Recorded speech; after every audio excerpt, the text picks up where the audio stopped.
Hi, everybody. Welcome to English Digest. I'm Tom. I'm Stephanie. And we're going to continue with our literature unit. Remember last time we started off by talking about Robinson Crusoe. That's our featured novel in our literature unit this month.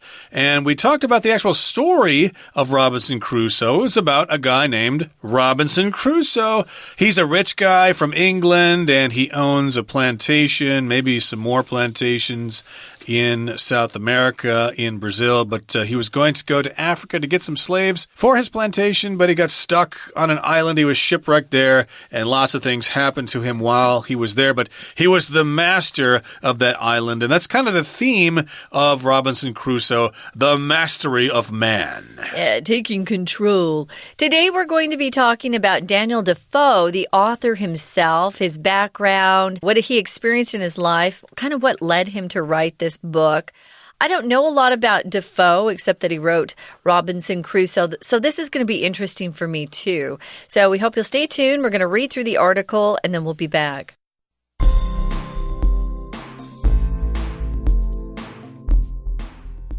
Daniel Defoe was born in 1660 to a middle-class family in London.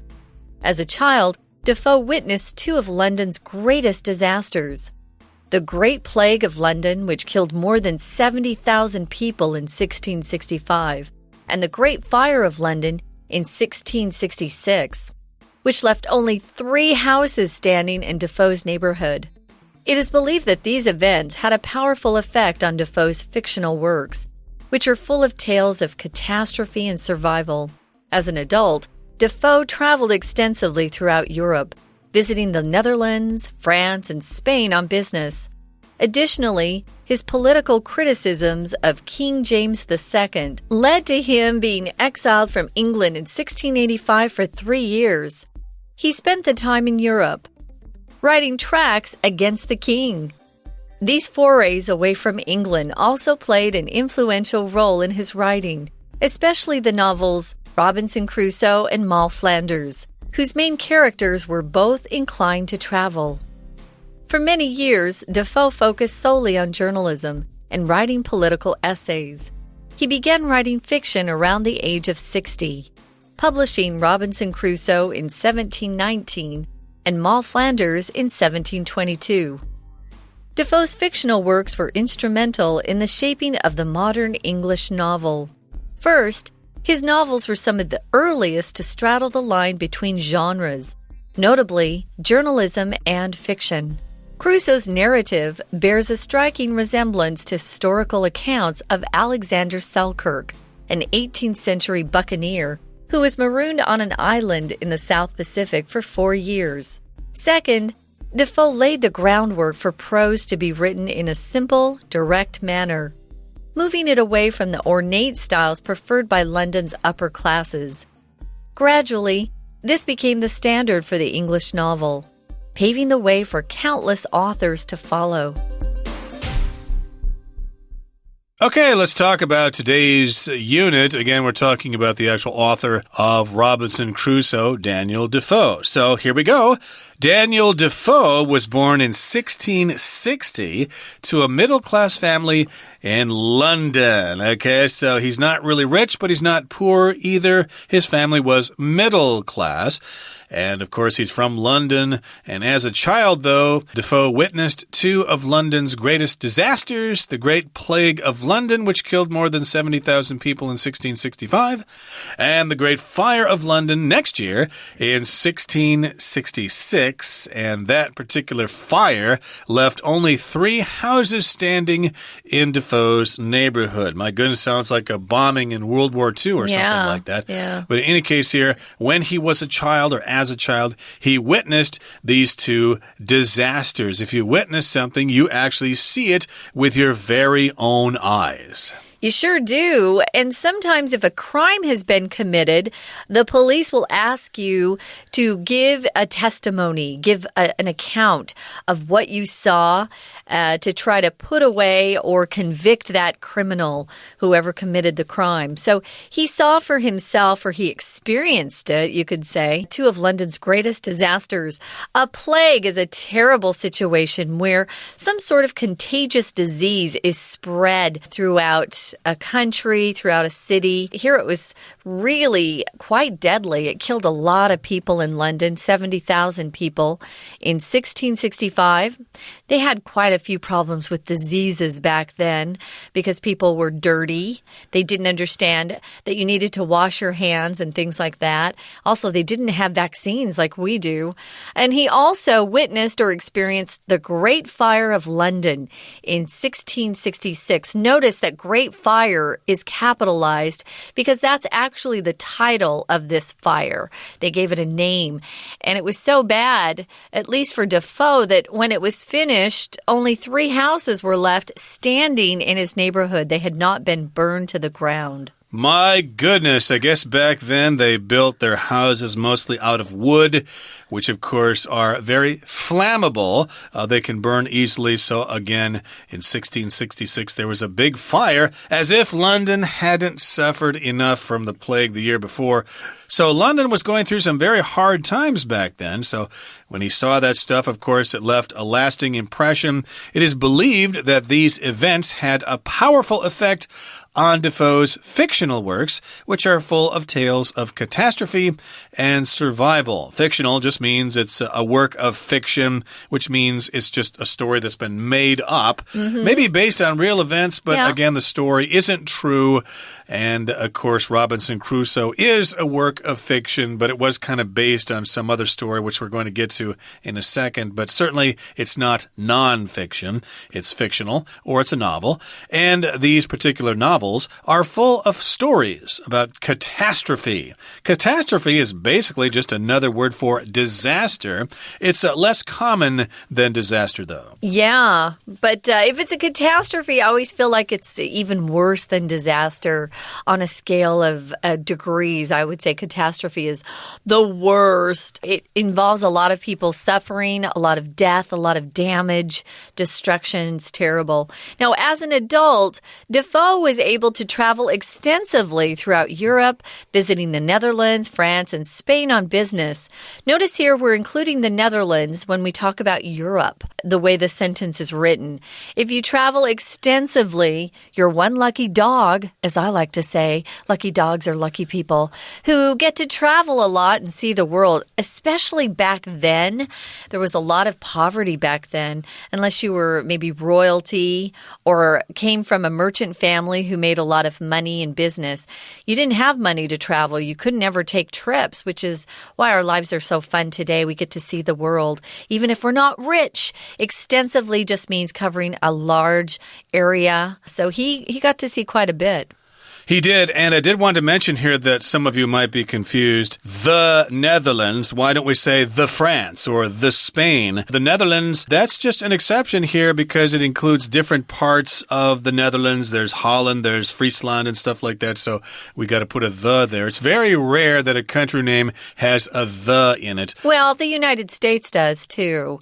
You have to say the United States of America. That's our real title. Or if it's a formal name like the UK or the USSR. Yeah, but the UK is made up of different places too. Yeah, exactly. Yeah, you so say is the England. United States. Yeah, different states. Yeah, you'd say Tennessee or Georgia. But the Philippines, different islands. Yeah, that's different too. So yeah, we got the Netherlands, the United States, and the Philippines, and there are probably some other ones out there as well. But in any case, he visited some of these countries in Europe. Additionally, or also, his political criticisms of King James II led to him being exiled from England in 1685 for 3 years. Yeah. If you're exiled, that means you're kicked out of your country and you're not allowed back in because you were a naughty boy. You did something bad. They could have killed him, I guess, but they thought, just get out of here. We don't want you here. They exiled him. And yeah, he probably said some bad things about the king there. And, kings don't like that. They like to be praised. They like it when you get on your knees in front of them. You can't say bad things about them. Yeah, and they have the power to kick you out of the country if you're doing something wrong. He was lucky he just got kicked out and wasn't killed for his words. Well, he didn't want to change. He kept doing the same thing. He spent time in Europe doing what? Writing tracts against the king. A tract is just another word for like a pamphlet. It's a little tiny book that they would print back then, and he had a lot of criticisms in this tract that he would then have published and distributed around to people. So it sounds like it didn't help him. It didn't change him. By being exiled, he continued to criticize the king. So it says these forays away from England also played an influential role in his writing. Usually writers do use their own life story, their background, their experiences as they write. That's just natural, So if you have a foray into something, it just means that you're doing something kind of adventurous. It's an adventure into something. Maybe you're trying a new career. You're venturing into politics, or you're venturing into the world of finance. Foray can also mean a quick, sudden attack. So we're not using that particular definition of this word foray. It just means, an initial adventure into an area that you don't have a lot of experience in. So he got away from England as he went to these other countries. And also, this type of travel and the experiences he had around Europe really influenced his writing. Exactly, and the reason that they influenced his writing was because the main characters were both inclined to travel. Incline here just means you have the tendency to do something. So a lot of us have the travel bug. We're inclined to travel. What do you want to do in your life? Oh, I want to travel. I want to go to different countries. I want to see the world. Pretty much everybody is inclined to travel, but I think back in those days, not everybody had that freedom. Most people had to stay home and work really hard. They lived and they died basically within a mile of where they were born. But in any case here, yes, indeed, these characters were inclined to travel, so hence we've got these great adventure books by Daniel Defoe. That's where we're going to stop talking for the time being. We're going to listen now to our Chinese teacher who also is inclined to travel. 大家好，欢迎收听 English Digest， 我是 Alice。今天我们要阅读的文章是 Unit 12文学单元的第2天课程。在今天的课程中，我们将会知道作者的背景及写作风格。首先，课文第一段介绍了作者丹尼尔·迪福儿时在伦敦的所见所闻。我们看到本段最后一句 It is believed that these events had a powerful effect on Defoe's fictional works, which are full of tales of catastrophe and survival. 据信这些事件对于迪福的小说作品有重大的影响，其作品充斥着灾难和生存的故事情节。这里我们来看个片语 have an effect on something， 表示对什么产生影响。例如 The accident will have a great effect on the boy's future. 这场意外将会对这个男孩的未来产生重大影响。名词 effect 的其他常见片语还有 in effect， 意思是实际上、事实上。例如 This campaign is in effect a test run for a larger project. 事实上，这个活动是一个较大计划的测试运行。其他相关片语还有 take effect， 表示生效、开始实行。例如 The new laws take effect next year will change people's driving habits. 那些下个月生效的新法案将会改变人们的驾驶习惯。要表达相同的意思，我们也可以说 come into effect. 例如 Our school's new rules concerning the dress code will come into effect next week. 我们学校关于服装的新规范将在下周开始实行。We're going to take a quick break. Stay tuned. We'll be right back.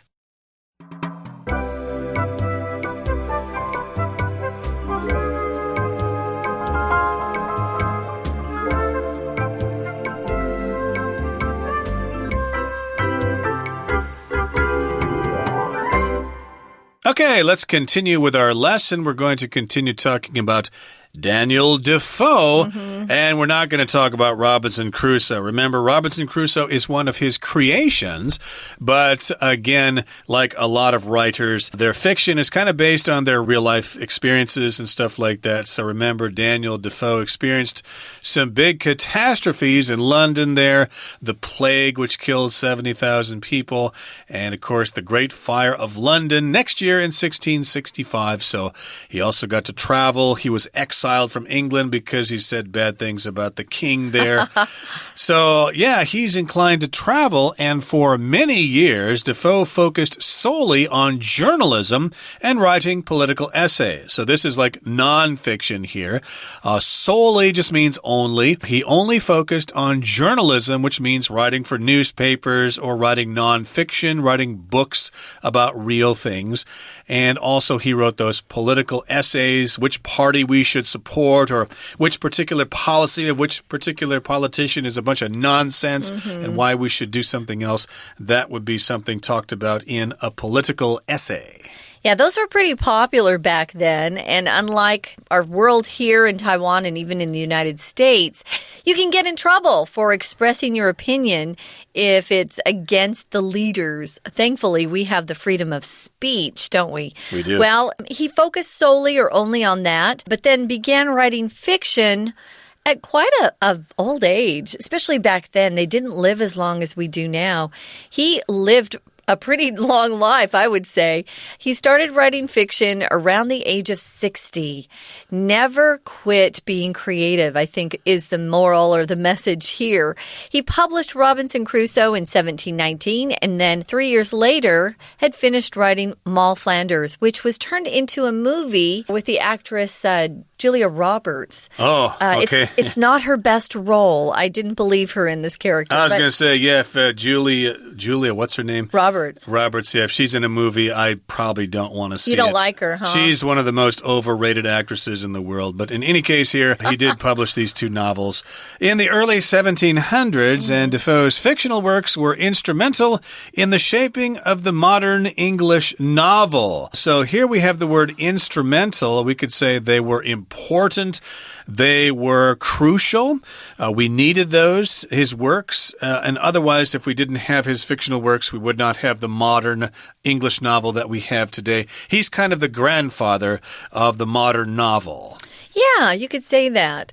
Well, why do we say that about him? We're going to give you two reasons why we say he was instrumental. First, his novels were some of the earliest to straddle the line between genres.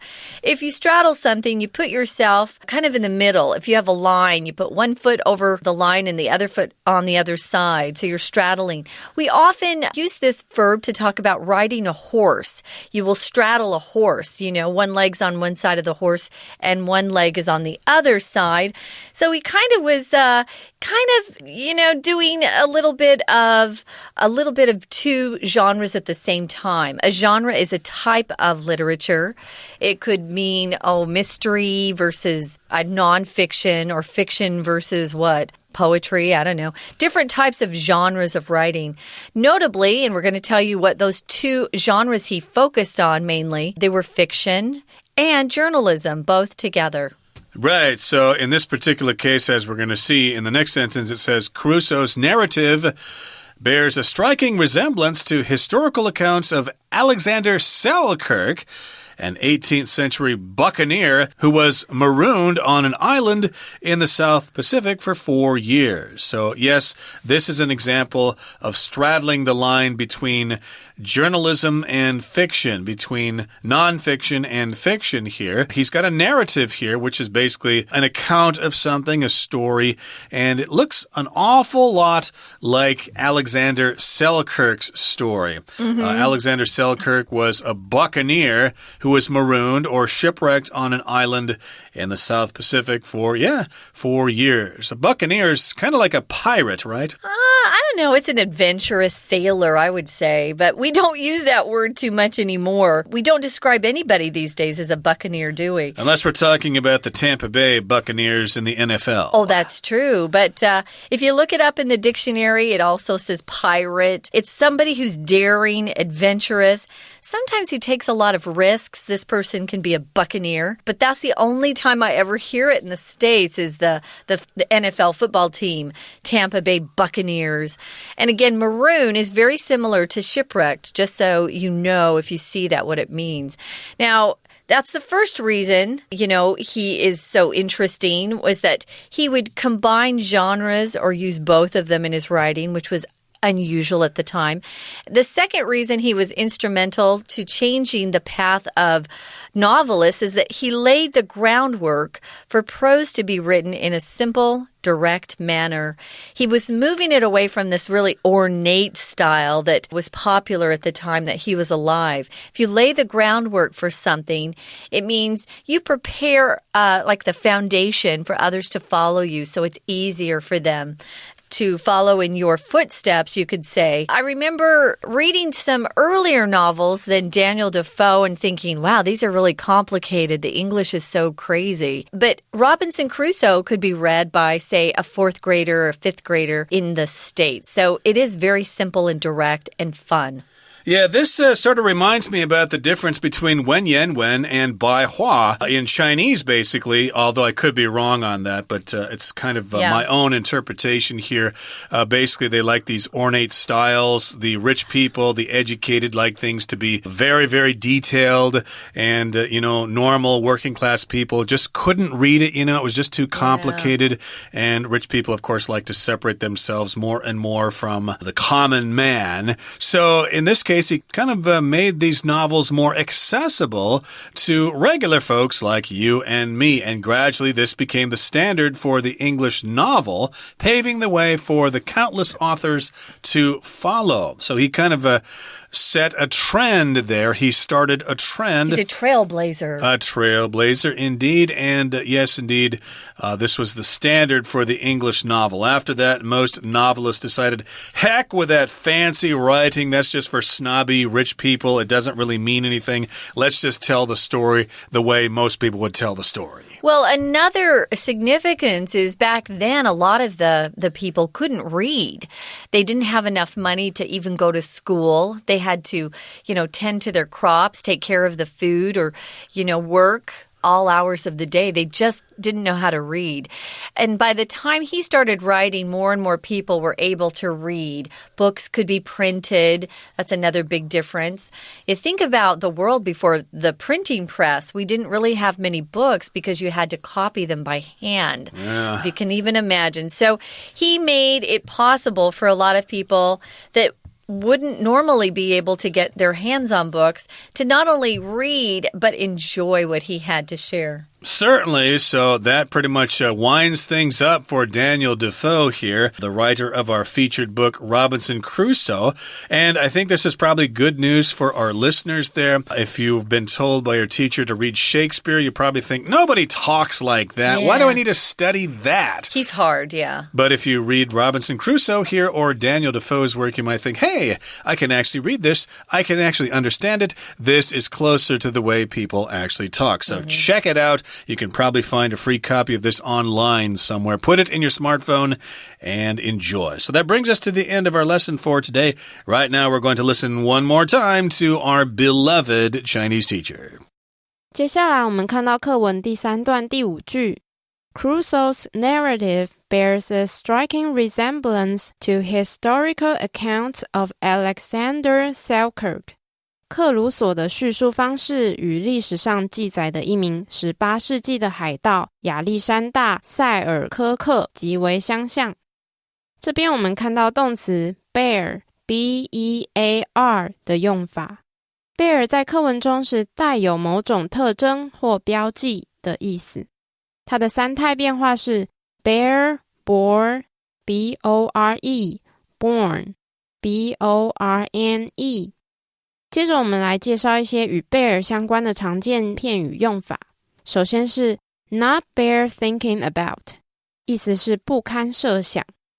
例如 I can't bear thinking about the result of your careless driving. 我不敢想象你漫不经心开车的结果。第二个片语是 bear with me 或是 us， 这是口语的说法，意思是礼貌的请别人耐心点，别着急。这里的 bear 有忍受的意思。举个例子来说， Please bear with me for a few more minutes. I will lead you to Mr. Johnson's office after answering the phone. 请耐心等我几分钟，接完这通电话后，我就会带你到强森先生的办公室。如果我们要表达见证什么，也可以说 bear witness to。例如 Many historic sites in Tainan bear witness to the city's glorious past. 台南许多古迹见证了这个城市的辉煌过去。最后我们看到课文第3段第6句 Second, Defoe laid the groundwork for prose to be written in a simple, direct manner. 再者，笛福以简单又直接的书写手法方式替散文奠下基础。这边我们看到名词 manner 的用法，课文中 manner 指的是方式，如果要说明态度或举止，我们也可以用 manner。例如 The old woman has a gentle manner that makes people feel calm and relaxed. 那位老太太的和蔼态度让人感到平静且放松。